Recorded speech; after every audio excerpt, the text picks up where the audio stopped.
In a quiet village, there was a mysterious food seller named Ada. Every day, people from far and wide lined up in the market to buy her food. The aroma of her cooking filled the air, drawing villagers from their homes and traders from their stalls. Her food was unlike anything anyone had ever tasted. Rich, flavorful, and satisfying. But no one knew where she got her ingredients or how she made her dishes so magical. Ada was a quiet woman with no family. She didn't speak much, and no one in the village knew where she lived.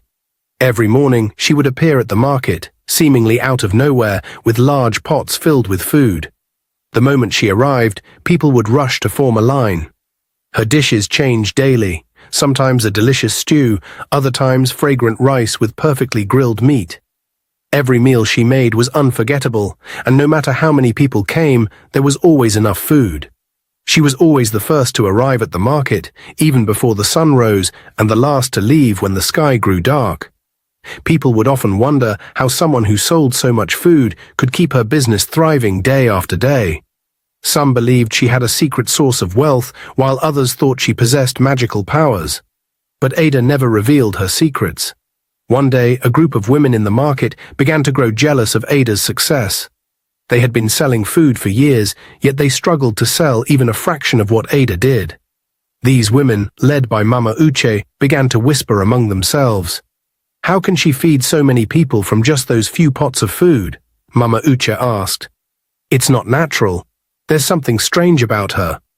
"I heard she doesn't live in the village," one woman added.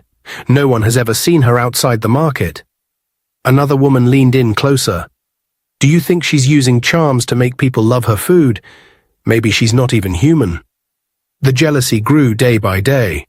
Some of the women tried to copy Ada's dishes, hoping to attract her customers, but they failed. No matter what they did, they could never match the taste of her food. Frustrated, they started spreading rumors.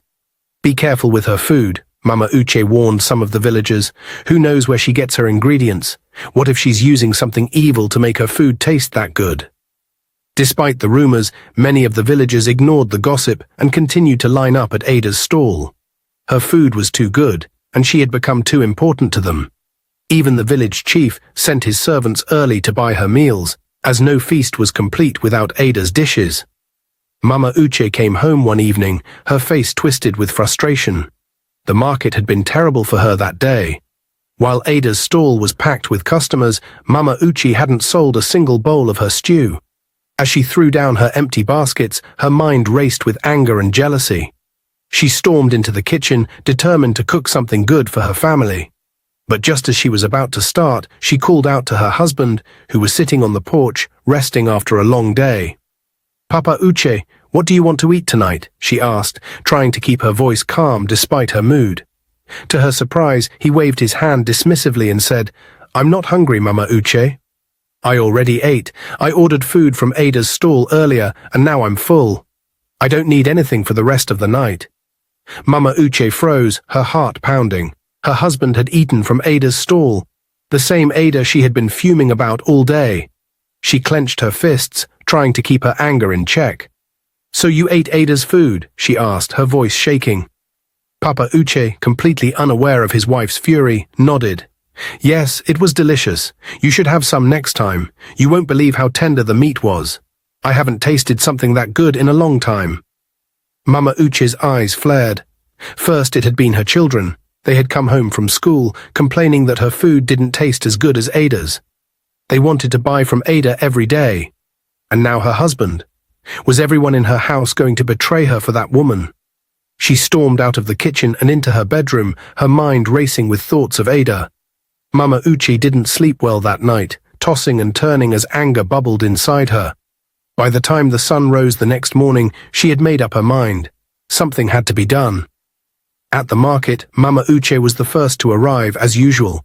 She set up her stall and waited, but her eyes kept darting to where Ada usually set up. She didn't have to wait long before Ada appeared, carrying her large pots of food like she always did, moving with a calmness that only made Mama Uche angrier. As soon as Ada finished setting up, the line started forming. Mama Uche watched in fury as her husband walked over to Ada's stall again. He greeted her with a smile and waited his turn in line. Mama Uche's blood boiled. She marched over to Ada, pushing through the crowd of customers. "Ada!" Mama Uche shouted. The market went quiet as everyone turned to see what was happening. Ada looked up from her food stall. "Yes, Mama Uche?" Mama Uche walked closer. "You need to stop selling food to my family, my husband and my children. They should not be buying from you." Ada stayed calm. "I didn't make them buy from me. They came because they were hungry. I sell food to anyone who wants it." Mama Uche was very upset. "You're making my family love your food more than mine. They keep talking about how great your food is." "It's not fair," Ada replied quietly. "Mama Uche, I never said anything bad about your cooking. I am just doing my job. People come to my stall because they like my food, but I didn't take anyone away from you." The crowd started to whisper, watching as Mama Uche grew more angry. "You think you're better than the rest of us. You think you can come to this market and take all our customers. I wake up early and work hard, just like everyone else. People buy my food because they enjoy it. I don't know what else you want from me." "I want you to stop selling to my family," Mama Uche yelled. "You've made my husband and children stop eating my food. They think yours is better. I won't allow it. I can't stop them from coming to my stall. You can't make people eat what they don't want." Mama Uche was so angry, but she didn't know what to say. She turned around and left, her heart filled with frustration. The market was still buzzing with whispers as everyone watched her walk away. That night, after the market had closed and everyone had gone home, Mama Uche stayed behind. She was filled with anger and refused to go home. Instead, she hid in the bushes near Ada's stall, waiting to see what would happen.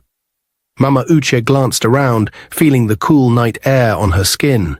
She waited and waited, her heart pounding with frustration. Just as she thought about going home, she saw a figure in the distance.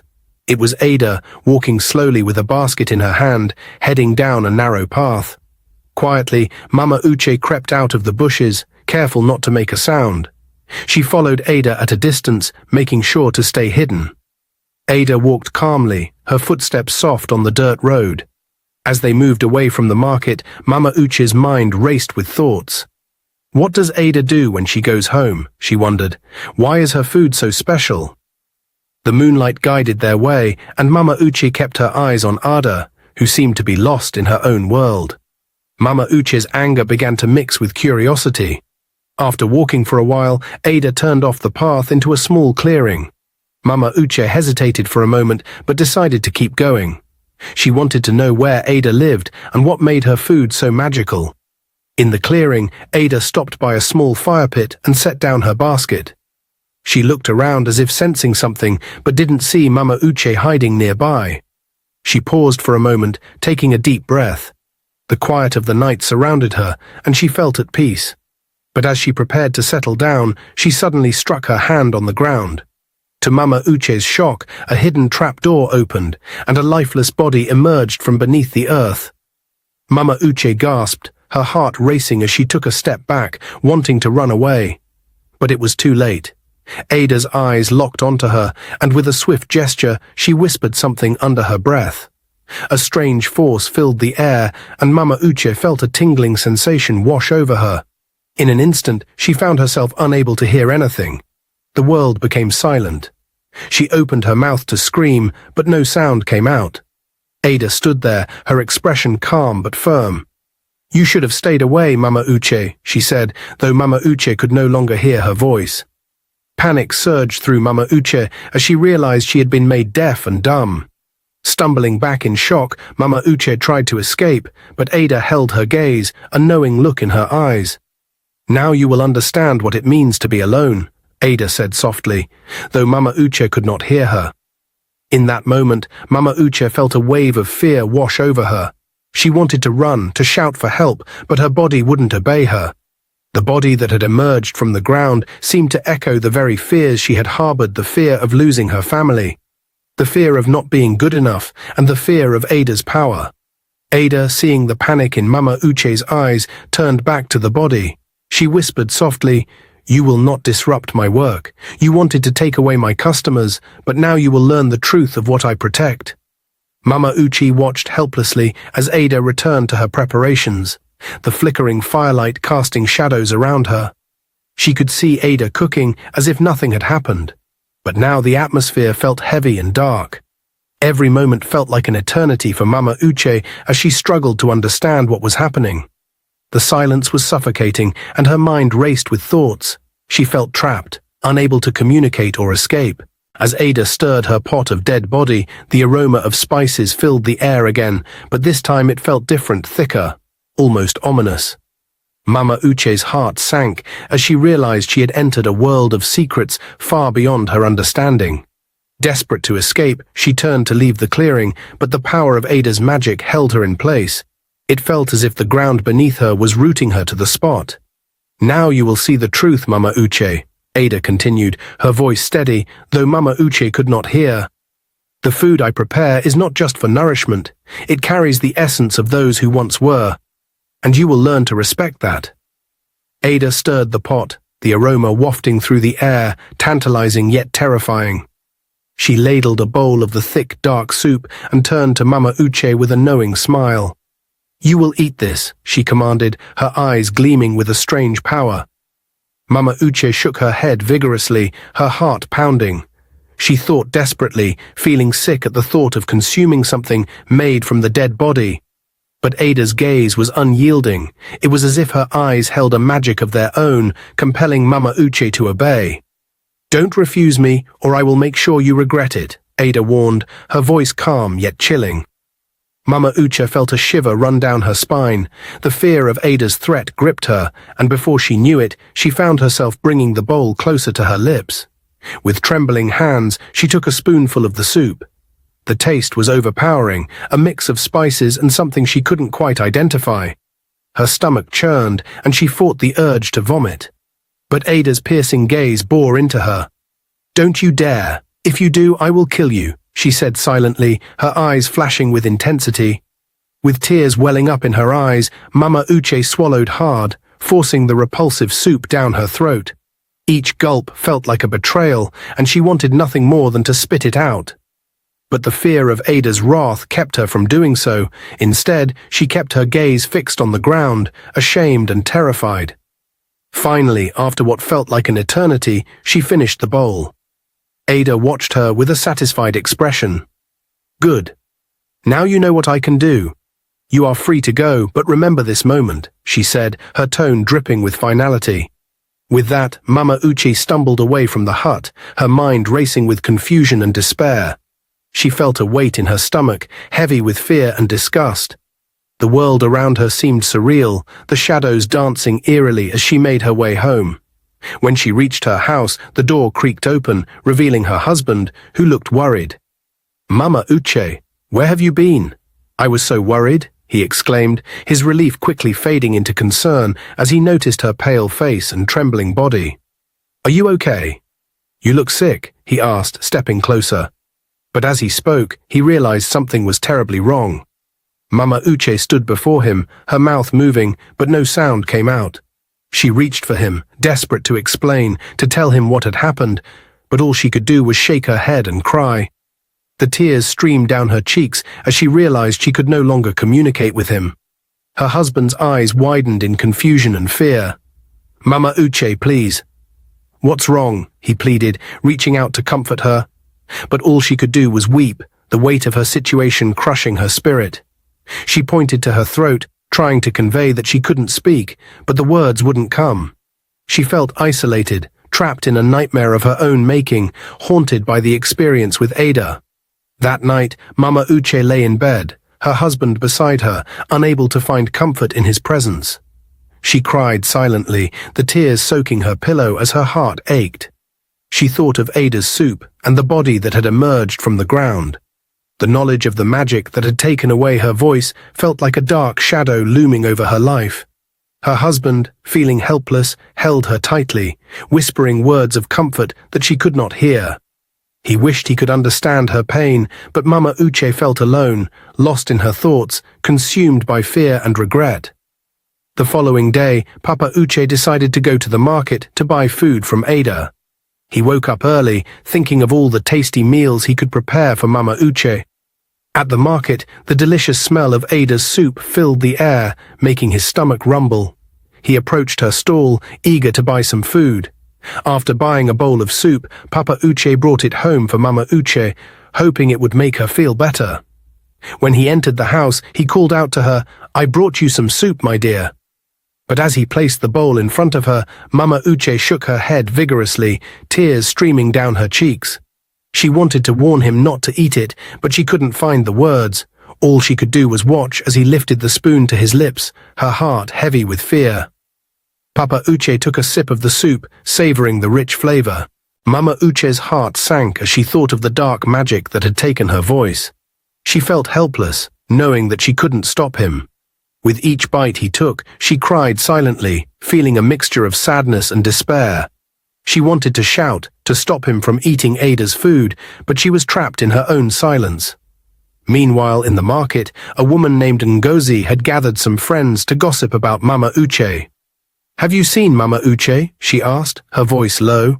"She seems so different. It's like she can't hear or speak anymore." The other women nodded, their eyes wide with concern. They had noticed the change in her ever since the day she confronted Ada. "I think something happened after she spoke to Ada," Ngozi whispered, fear creeping into her voice. "We should be careful. I think Ada has strange powers." Mama Uche couldn't bear the pain any longer. Ever since Ada had forced her to eat that dreadful soup, her life had turned into a living nightmare. She couldn't speak, couldn't explain the horror she had witnessed, and now she felt trapped in silence. One evening, as despair overtook her, Mama Uche found a bottle of poison hidden away. With shaking hands and tears streaming down her face, she drank it, unable to face another day of torment. When Papa Uche found her lifeless body, he let out a wail so loud that the entire village came running. The villagers were shocked, but none more so than her closest friend, Ngozi. As people gathered to mourn, whispering about how Mama Uche had lost her voice and died in mysterious circumstances, Ngozi knew deep down that Ada had something to do with her death. But she needed proof. Days passed, and the village slowly returned to normal. But Ngozi could not rest. Every time she passed by Ada's stall in the market, selling her soups with a smile, Ngozi felt a wave of anger and disgust wash over her. She needed to uncover the truth. Determined, she decided to visit a native doctor in a neighboring area. She told him everything about Mama Uche's sudden loss of voice before her death and how she had confronted Ada before everything happened. The native doctor listened carefully, his face growing more serious with each word. "Ada is not an ordinary woman," the native doctor warned. "She is powerful and her secrets are dark. You cannot confront her directly, but I will give you something for protection." He handed Ngozi a small charm wrapped in a piece of cloth. "This will shield you from her powers. Follow her carefully, and you may discover what she's hiding. But be warned, if she catches you, your life will be in great danger." Ngozi nodded, her heart pounding with a mix of fear and determination. She knew this was her only chance to expose Ada for what she truly was. That night, Ngozi waited in the bushes outside the market, keeping her eyes on Ada's stall. As usual, Ada was the last to leave, packing up her things as the rest of the market women headed home. Ngozi followed her from a distance, careful to stay out of sight. Ada walked down a narrow path that led to a secluded area behind her house. Ngozi crouched low, her heart racing, as she watched Ada kneel down and tap the ground 3 times. To Ngozi's horror, the earth beneath Ada shifted, and from the ground a lifeless body emerged. Ada began to cut pieces of the body, wrapping them as if they were meat from the butcher. Ngozi's breath caught in her throat. She couldn't believe her eyes. Ada had been cooking food for the villagers with meat from the dead. The realization hit her like a wave, and for a moment she felt dizzy with shock. But she couldn't stay there any longer. Carefully and quietly, she crept away, her legs trembling as she moved through the bushes. Once she was far enough, she broke into a run, racing back to the village as fast as she could. The next morning, Ngozi gathered some of the village youths and told them everything she had seen. Some were horrified, while others looked at her with skepticism. "Are you sure, Ngozi?" one of them asked. "This sounds unbelievable." But Ngozi was firm. "I know what I saw. Ada is cooking with dead bodies. We need to stop her before more people die." The youths, divided in opinion, decided to inform the village elders. They agreed to call the police, and together they went to Ada's house. But when they arrived, there was nothing unusual. The ground was undisturbed, and Ada acted as though she had no idea what they were talking about. She was taken to the police station, but without any physical evidence, they had no choice but to release her. Ada returned to the village, and soon the rumors began to turn against Ngozi. People whispered that she was jealous of Ada's success and had made up the whole story to ruin her. Ada's customers continued to buy her food, and the villagers began to shun Ngozi, treating her as though she was the troublemaker. Fearful of what might happen next, Ngozi avoided the market, afraid that Ada's loyal customers might confront her. But even with the village turning against her, she couldn't give up. Mama Uche's death haunted her, and she knew she had to find a way to bring Ada down. "I'll wait for the right moment," she told herself, her eyes burning with determination. She knew Ada was dangerous, and exposing her would take more than just one night of spying. The sun was just beginning to rise as Ngozi made her way to the market. She hadn't been there in days, ever since Ada's release from the police. The whispers and glares from the villagers were enough to keep her away. But today she felt a renewed sense of determination. She wasn't going to let fear control her. She had to face Ada. As she walked through the market, she noticed how people turned their backs when they saw her. Some women whispered behind their hands, their eyes darting toward her and then back to their stalls. But Ngozi kept her head held high. She wasn't going to let them see how much their gossip hurt her. When she reached her usual spot in the market, she began setting up her stall to sell the vegetables she had harvested from her garden. But as she was arranging her goods, a shadow fell over her. She looked up and her heart skipped a beat. Ada was standing in front of her, arms crossed, her eyes narrowed in a cold, menacing glare. "You should have listened to them," Ada began, her voice low but sharp. "You should have kept your mouth shut." Ngozi stood up straight, refusing to let the fear show on her face. "I will not be quiet, Ada. Your time is running out." Ada let out a mocking laugh. "You think you can bring me down? What happened to Mama Uche was just the beginning. If you don't stop sticking your nose where it doesn't belong, you'll end up just like her." Ngozi felt a shiver run down her spine at Ada's words, but she stood her ground. "You may have fooled the others, but I know what you're hiding. The truth will come out, and when it does, I will make sure you pay for what you've done." Ada took a step closer, her voice dropping to a whisper. "I'm watching you, Ngozi. Every move you make. You can't hide from me, and you can't stop me. If you try, you'll regret it. You'll end up just like Mama Uche, dead, and no one will even care." Ngozi's heart raced, but she clenched her fists, determined not to show fear. "You may think you have everyone fooled, but your time is almost up. You can't keep hiding in the shadows forever." Ada's eyes darkened, and for a moment Ngozi could see the dangerous power behind them. Ada leaned in, her voice cold and threatening. "We'll see about that. But remember this. I can take everything from you. Your voice, your life, just like I did with Mama Uche. You'll wish you had never crossed me." With that, Ada turned on her heel and walked away, her presence leaving a chill in the air. Ngozi watched her go, her heart pounding in her chest. She knew Ada's warning wasn't an empty threat. Ada was powerful, and she wasn't afraid to use her dark magic to get what she wanted. But despite the fear gnawing at her, Ngozi couldn't back down now. She had come too far. Mama Uche's death haunted her, and she knew she couldn't rest until Ada was stopped. "Your end is near, Ada," she whispered to herself. "I will bring you down, no matter what it takes." The rest of the day passed slowly, and as the sun began to set, Ngozi packed up her stall. She felt the weight of Ada's words pressing down on her, but she wouldn't let it crush her spirit. She had already spoken to the native doctor, and she knew there was still hope. She just needed to be patient, to wait for the right moment to gather the evidence she needed. That night, as she lay in bed, Ngozi's mind raced with thoughts of how to expose Ada. She knew it wouldn't be easy, and she had to be careful. Ada's warning was clear. She was watching. But Ngozi wouldn't let fear control her. One day, as Ngozi was leaving the market, she heard two women talking near Ada's stall. "Did you hear?" one woman whispered. "Ngozi thinks she can stop Ada. She's been telling people strange stories about Ada using magic.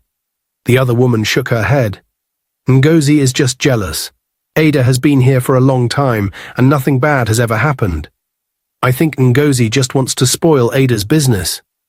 Ngozi felt her hands tighten in anger. How could they not see the truth? But she knew she couldn't talk to them yet. She needed to gather proof before she could make her move. Determined to stop Ada, Ngozi decided to go to the king.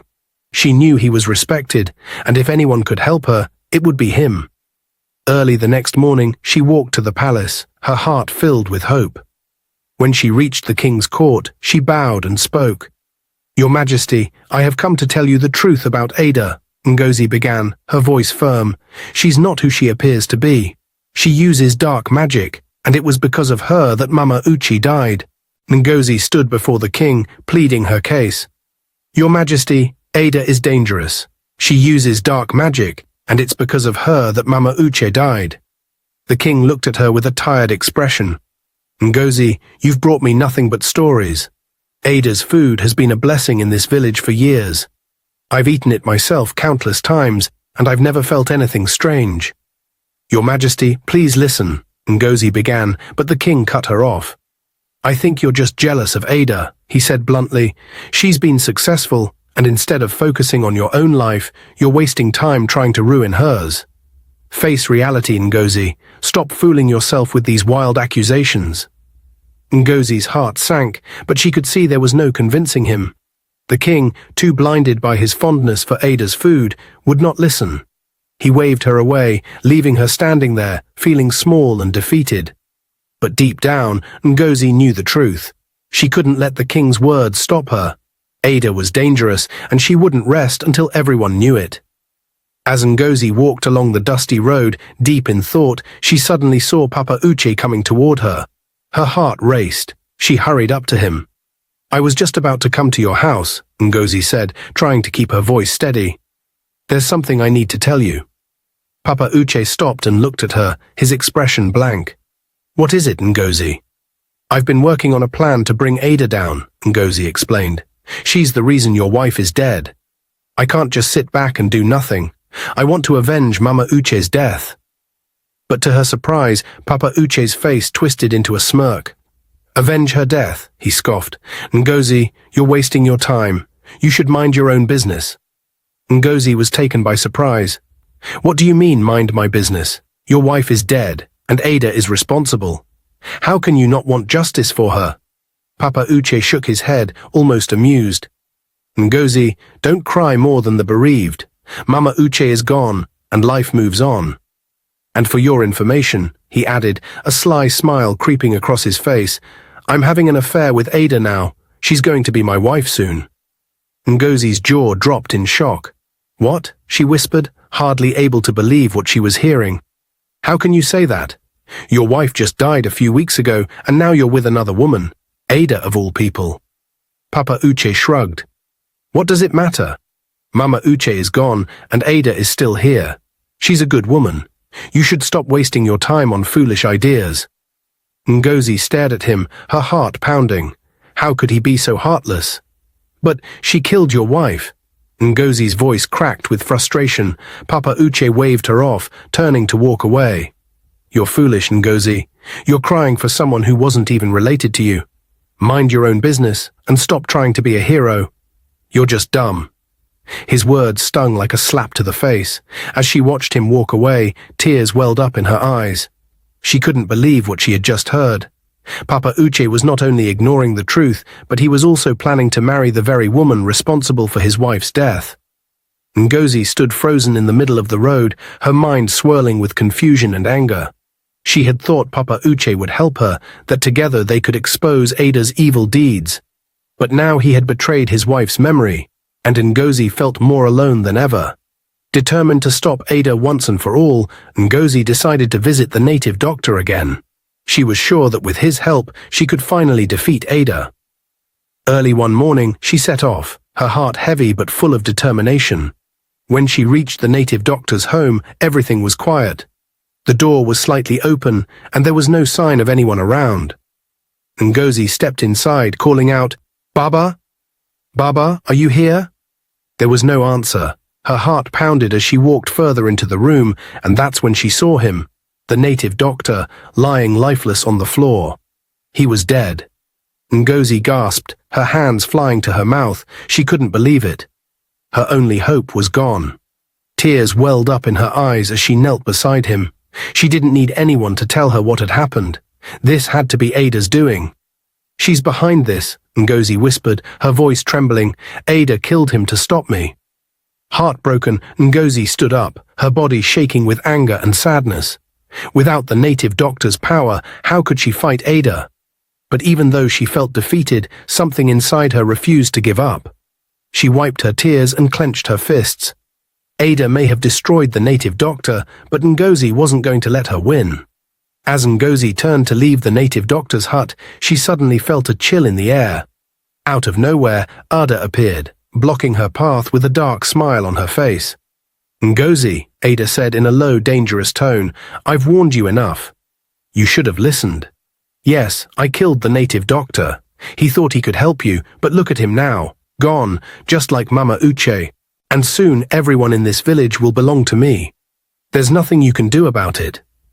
Ngozi's heart raced, but she refused to show fear. She stood tall and stared back at Ada, determined.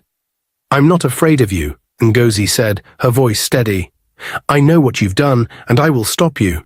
You won't destroy this village, no matter how powerful you think you are." Ada's smile faded, and her eyes darkened with anger. "You're a fool, Ngozi. You're playing a dangerous game, and you don't even know it. This is your last warning." But Ngozi didn't budge. "I'm not backing down, Ada. I'll keep fighting until you're gone. I don't care what it takes." With a wave of her hand, Ada vanished into the air, but Ngozi stood firm. Even though she had lost the native doctor's help, her resolve had only grown stronger. She knew she was facing a powerful enemy, but she was determined to protect the village. Ada's reign of terror would end, no matter what. Ngozi was exhausted when she got home. She lay down and quickly fell asleep. As she slept, she had a vivid dream. In the dream, an angel appeared to her, glowing with bright light. "Ngozi, get up right now," the angel said with urgency. "Go to Ada's hut. You will find her there. The Lord has given you the power to defeat her. Ada's plans for the village are evil, and there is no time to waste." Ngozi woke up, startled but determined. She knew this was a sign. She remembered the Holy Bible her late mother had given her, which she always kept safe. Without hesitation, she grabbed it, holding it tightly as she prepared to face Ada. Though it was the middle of the night, Ngozi felt no fear. She knew she wasn't alone. As she made her way through the dark streets, her heart raced, but her mind was set on one thing: stopping Ada. When she reached Ada's hut, she quietly approached and peeked through the window. What she saw made her stomach churn. Ada was cooking again, and this time Ngozi saw clearly. It was human meat. The horrifying sight confirmed all of Ngozi's fears. Instead of rushing in, Ngozi took out her phone and began recording everything. She knew if she told the villagers, they might not believe her, just like before. This time, she needed solid evidence. The video would show the truth and finally expose Ada for the monster she was. Once Ngozi finished recording, she stepped forward and shouted, "Ada, I know what you're doing. The whole village will know the truth now." Ada turned sharply, her face twisting with rage. "You," she screamed, "you dare challenge me again? You're nothing compared to my power." Ngozi held her Bible close. "You may think you're powerful, Ada, but I have the word of God on my side." Ada's eyes darkened as she prepared to fight. Suddenly, the room filled with a strange, dark energy as Ada called upon her dark magic. But Ngozi stood firm, her heart filled with faith.